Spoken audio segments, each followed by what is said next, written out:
Bonjour, je m'appelle Catherine Falicia Panistou, étudiant en langue et littérature française à Faculté des sciences culturelles UGM, sous le numéro d'identification 21 4 8 1 3 8 2 SA 2 1 8 7. À travers de cette vidéo, je vais vous expliquer ma mémoire qui s'intitule Les protestations dans le discours d'Almadefour contre la position politique de la France dans le conflit israélo-palestinien.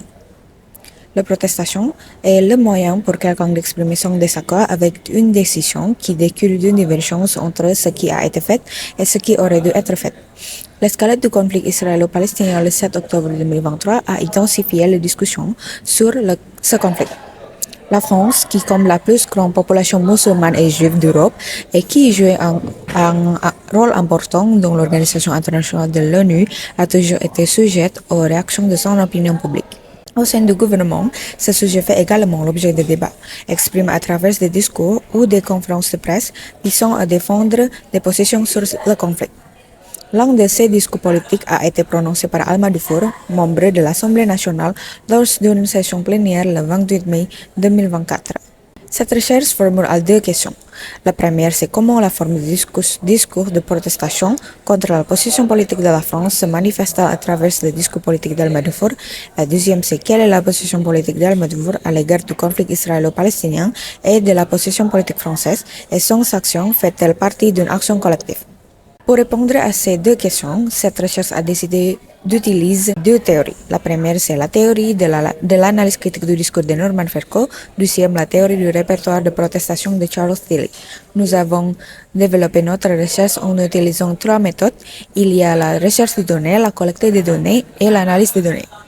Le résultat de l'analyse de la première question montre qu'il y a 5 déclarations qui reflètent des protestations contre Israël, 10 déclarations de protestation contre le gouvernement français et 4 déclarations qui ne sont pas une forme de protestation.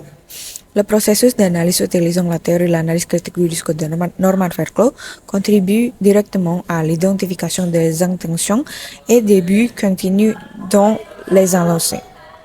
Pour répondre à la deuxième question, l'analyse s'appuie sur le principe du parti LFI et sur la théorie du répertoire de protestation de Charles Tilly.